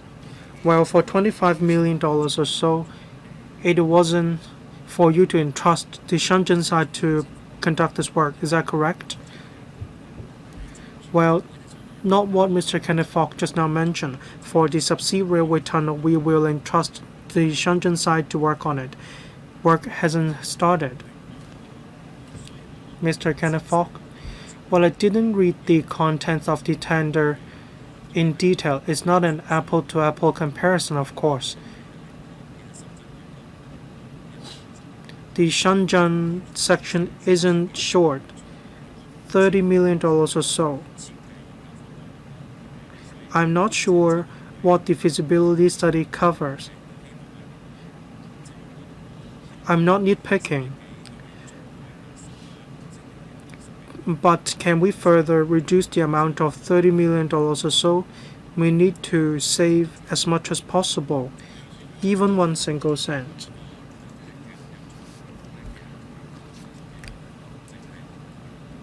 Mr. Tong Liao, the feasibility study is different from ours. For ours, we cover a lot more ground. Financial arrangements, technical feasibility, and so on. It's not an apple-to-apple comparison. We cover a lot more ground, and we'll try our best to compress the cost. Thank you. Next member, Mr. Tsuen. First of all, I support the Hong Kong-Shenzhen Western Rail Link Hongshui-Q to Qianhai construction. I've considered the cost and I support it as well. I have some questions. What is the speed of the train along this line? This is an important part of integrating international development. Qianhai is a very important cross-boundary travel section. Hong Kong people can go to Shenzhen through this railway link. We can even go to Guangzhou. We could go to mainland even faster than the high-speed rail. We need to move with the times. It's about 200 kilometers per hour for railways in mainland China. So I hope that the speed of this railway could match that in mainland China. Otherwise, it'd be a great letdown. It couldn't enable us to integrate into the commuting network of mainland China either. It's about close to saturation point when it comes to the usage of high-speed rail. We are going to focus on local commuting or cross-boundary travel. That's my question. Thank you. P.S. Thank you, Chairman. Thank you, Mr. Yang, for your support. Regarding speed limit, the highest is the 140 kilometers per hour. It's a high speed. I will ask Mr. Tong Liao to give you more information. Thank you. Mr. Yang asked a very good question. Is a cross-boundary travel railway link. In Hong Kong, the speed is usually 80 kilometers or so, whereas for this one, it's 140 kilometers per hour, a lot faster than 80 kilometers per hour. From Hongshui-Q to Qianhai, about 15 minutes. Mr. Tsuen, where 140 kilometers per hour is not half as good as that in Guangzhou. For Guangzhou, line 18 is about 150 or 160 kilometers per hour. High-speed rail to Shenzhen North, people can go to different cities in mainland China.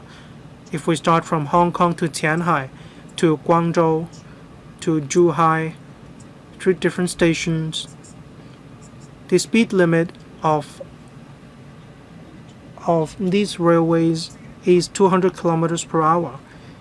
However, ours is just 140 kilometers per hour. We can't rival them.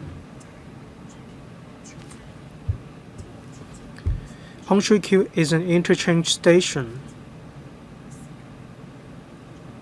We should use it as an interchange station, and we should make good use of the high speed of the railways. We are talking about 1 hour commuting or half an hour living circle. We are lagging behind if we aren't fast enough. In the future, for local commuting, the speed will even surpass 200 kilometers per hour.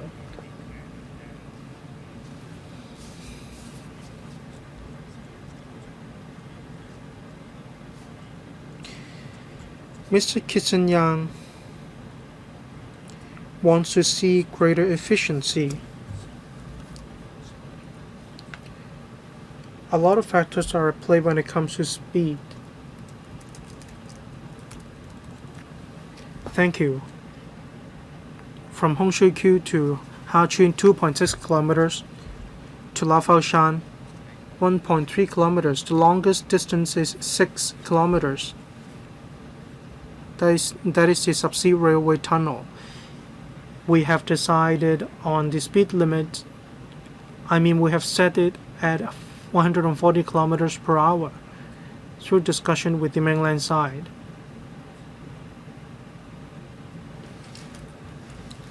The signaling system matters as well. I understand Mr. Kitson-Yang's concern. Next member, Dr. Junius Ho. Thank you, Chairman. Now we have a task force. It's been set up. In the coming 10 years, we will develop this railway project. Just now, Mr. Kenneth Fogg mentioned the design fee in mainland China is about $20 million or so. In Hong Kong, everything is more expensive. So why don't we simply entrust all the works to Shenzhen? Can you give us an alternative figure?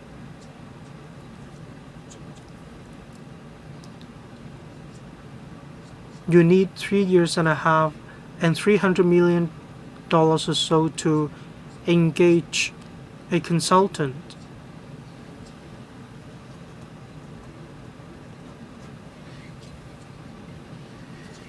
Our section is 7.3 km long, whereas for Shenzhen section is 10.8 km long.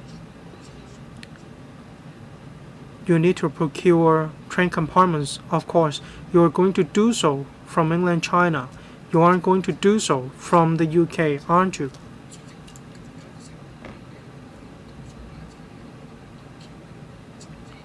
We're in close proximity to mainland China. We should work together with mainland China, not as if we were strangers. It simply doesn't make sense. 10 years ago, we had the same problem with the Hong Kong-Zhuhai-Macau Bridge. It was much cheaper in mainland China. We had much higher costs. For the Hong Kong section before entry into tunnel, it needed to be touched up. There were a lot of potholes, whereas for the section in Zhuhai, the road surfaces were very even. For ours, there were a lot of potholes. It was uneven. We should have learned a lesson. You should have entrusted all the works to Shenzhen. You should ask the mainland China to design the project or the tunnel. Why don't you provide another set of figures for comparison? About $300 million or so.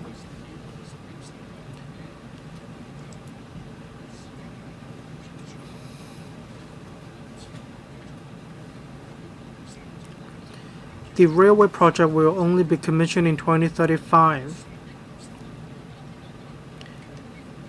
We aren't in any rush to endorse this project. This paper isn't up to standard.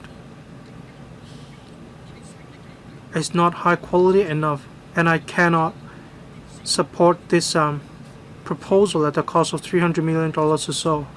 I searched on DeepSeek for 7 kilometers or so per square meter, about $3 million. So at least it will cost you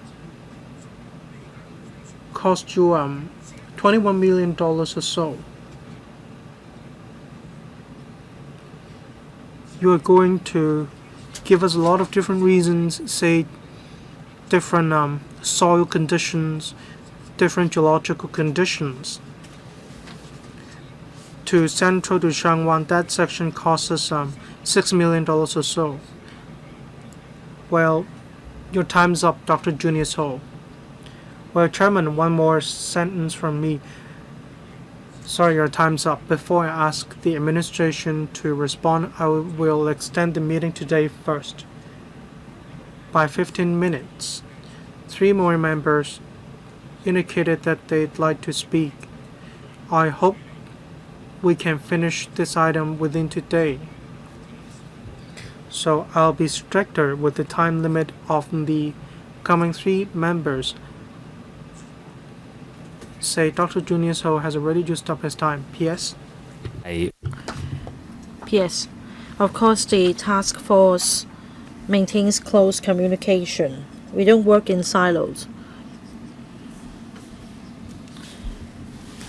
About the construction on the Hong Kong side, as well as the task delegated to the consultant engaged, well, it's not an apple-to-apple comparison. For this exercise, we want to make use of the mainland resources so as to drive down costs as much as possible. About this proposed cost of $300 million, well, there are divergent views. Anyway, the director would like to supplement. Well, I think Dr. Junius Ho's point is try to do it as cheaply as possible without compromising quality. Director.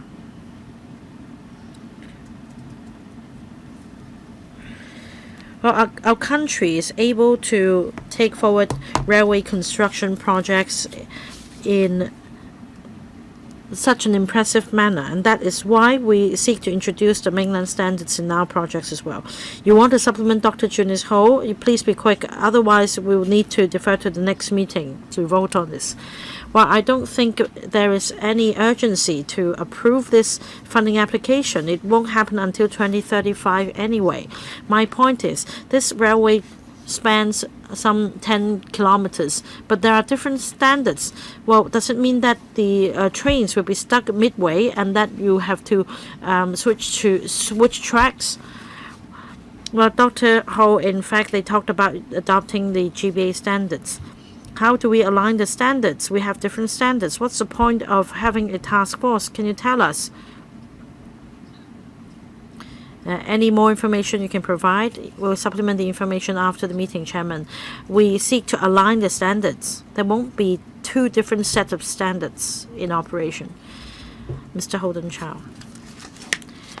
Chairman, I'll be brief.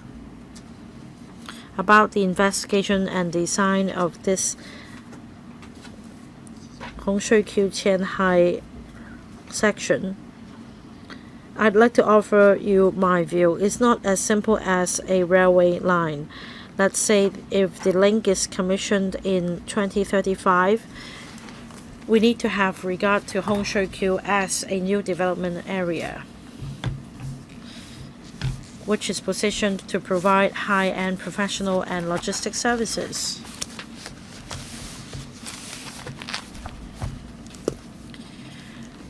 Now, after the railway line is commissioned, when we have people coming across the boundary, we don't want to leave Hong Shui Q an idle site. There should be developments.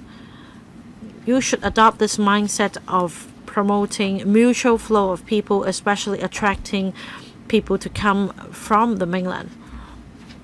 If so, for some reason we're not able to achieve this result, then I do have reservations. My concern is when people come from the across the boundary from the mainland, they find Hong Shui Q not something that they had in mind. So that's my first comment. Second, I'm not sure whether it's outside scope, but you may recall the previous idea of connecting this link to Sunny Bay on the eastern side. In fact, it's useful to connect Hong Shui Q section to Yan O because we need another diversion route. I understand there is a study on the artificial islands in the central waters. But anyway, I think that this study actually comprises 2 parts. There is also another part connecting the link to Yano. P.S. the commissioning of this railway line is aligned with the development of Hongshui-Q, so Hongshui-Q will not be an idle site. In fact, in Shenzhen, the same happens. They are developing Qianhai Bay as well, and we need to dovetail all the timetables. About further extension of the link, as per our previous reply, we've considered this possibility in the whole project as well, but this study focuses, or investigation focuses, on the Hongshui-Q Qianhai section. Mr. Michael, look, I'm concerned about cost as well. $300 million for investigation and design. Now, if it's a project that straddles, that doesn't straddle across the mainland, then there is limited potential to drive down the cost. But since it's a collaboration with the mainland counterparts, we need good coordination.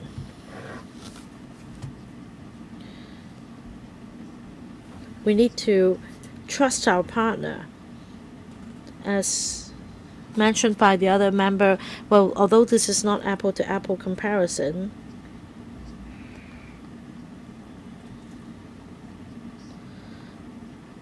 I think we can entrust the Shenzhen Municipal People's Government to take up more aspects of the work. Procurement arrangement, for example. As I understand, procurement involves the purchase of equipment, etc. And since we have a task force, perhaps the Shenzhen side can launch a tendering as well in one go. And also a single operator. Well, I suppose parallel tendering on both sides will have its advantage. This project should primarily adopt national standards, and only when national standards are available should we turn to Hong Kong standards. So that means some components in this investigation and design project can be taken out. Will you review the arrangement with the Shenzhen authority? Yes. In short, for this project of $300 million, we have adopted the concept as suggested by Mr. Lok. That is, we try to adopt national standards as much as we can.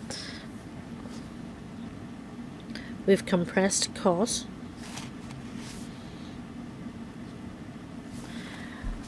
we will exercise fiscal prudence upon funding approval. Just to say in short, we have indeed adopted the concept as Mr. Michael Lok mentioned. Very briefly, I believe there should be a single contractor for the construction of the Hong Kong section and the Shenzhen section. It will be more cost effective. And on procurement, likewise, we should have bulk procurement as well. Can't we take out these two parts already included in this in our design? At the same time, we need to have regard the market situation in Shenzhen. Never mind how it's phrased, we're going to leverage on the Shenzhen resources. Director can supplement this answer.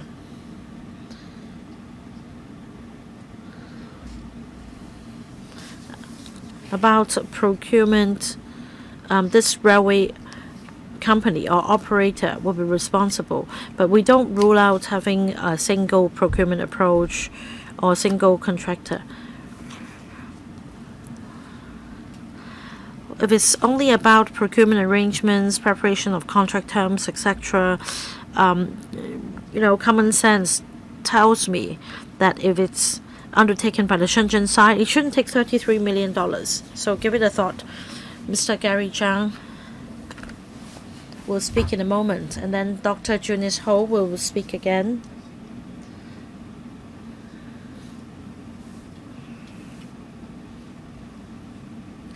So after these two members have spoken, It will be 10:45, and I'd like to put this matter to a vote. We have the council meeting at 11, so do observe the time limit, Mr. Gary Zhang. Right, I'll be quick. Well, we discussed this proposal at the subcommittee, and the administration had the member support.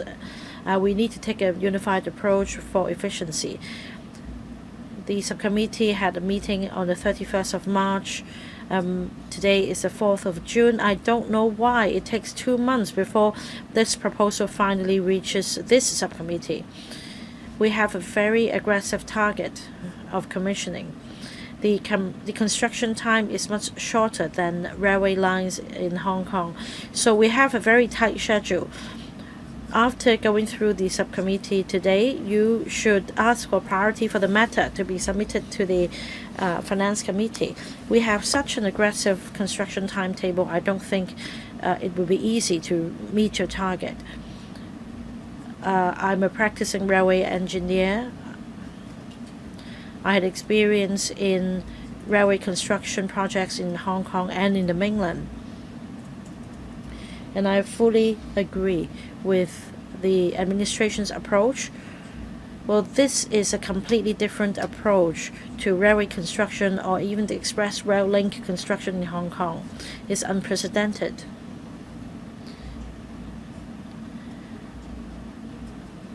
$300 million would be spent to engage a consultant for investigation and design.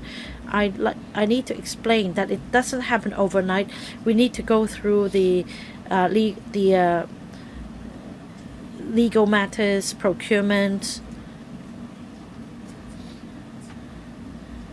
and we need to go through the design, financing, and operation matters.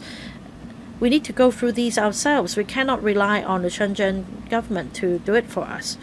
We have different laws in Hong Kong. Even if we engage a mainland contractor to take up work in Hong Kong, we have different standards, and that is why it's important that we approve the $300 million of funding for this part. Similarly, it's for the Legislative Council to approve the funding of this project. We cannot rely on the NPC. That is why we need to level with the public.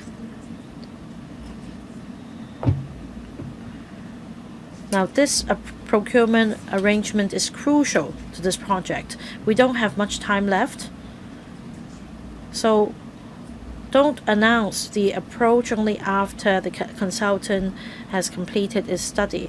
Whether it's DB or otherwise, it's going to be a very complicated arrangement. Even for me as a veteran, it takes me a long time to go through all the documents. Even if we invite a contractor from across the boundary to take up the work, they can't just take up the work immediately. It takes time. Tendering won't be completed until 2027. So we need to act more quickly. Even if we have parallel construction, so on and so forth, we need to explain to the market our procurement approach. For mainland contractors, they may not be familiar with our approach. My question is this.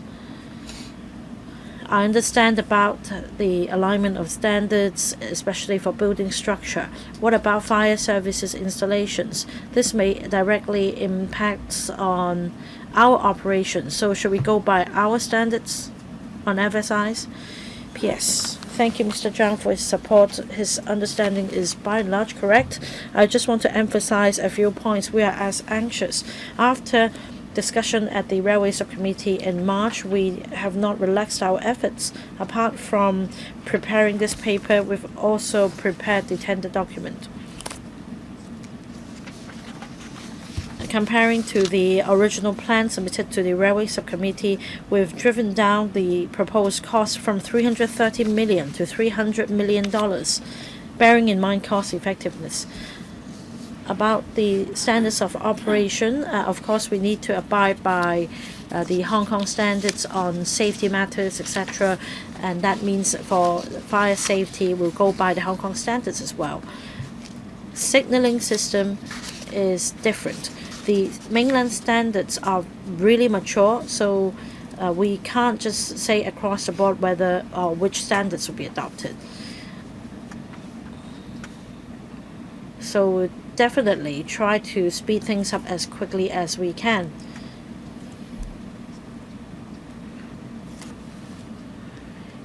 Of course, we need to explain things to mainland contractors as early as possible for them to come in.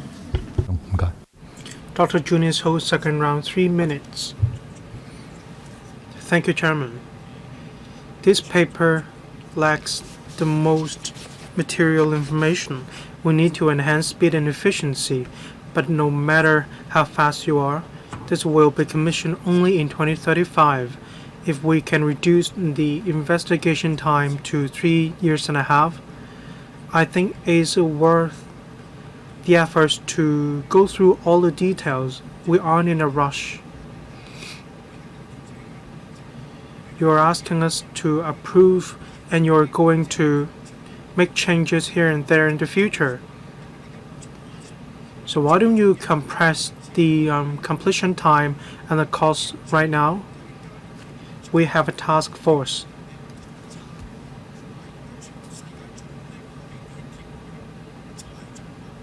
China is the best when it comes to constructing railways. You're going to say that you will outperform China. You should have given us basic information. We don't even have the most fundamental information. 7 kms, $300 million or so on average, $400,000 per meter. So in the future, when it rises to $4 million or $5 million, it'd be too high. 10 km for the Shenzhen section, they already have a figure. It's not just about investigation, they have the figures. Now that we have a task force, we have Shenzhen working with us on the other side. Why don't we go get more information? We don't have this information at all. $20 million or so for Shenzhen, and you're saying it's not an apple-to-apple comparison. So why don't we spend thousands of dollars more to ask them to provide us with an estimate? It's far from ideal. We shouldn't rush through this item. I may be the only opposing member for this agenda item, but I'm thinking for the good of the public in Hong Kong. I do want to enhance speed and efficiency, but we shouldn't rush through this project. Mr. Lok Chung Hong, Mr. Kenneth Fogg, they're right. But I'm even more correct. You're asking us to press the button to approve it. Well, I just want to record what I wanted to say. Thank you. P.S. We're on the same page with the Council. We want to complete this project as soon as possible. Without $300 million or so, we couldn't start our works. We couldn't even apply national standards or GBA standards to the Hong Kong project. Just now, Mr. Tony Yao already explained to the Council. We are more than willing to supply supplementary information after this meeting. Say, why Shenzhen has a simpler project that is different from ours.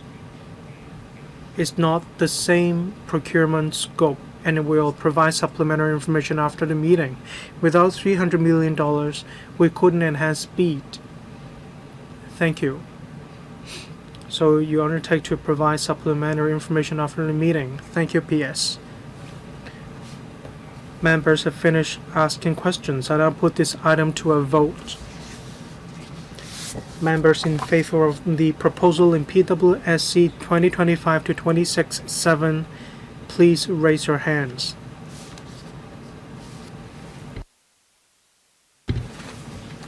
Those against it, please raise your hands.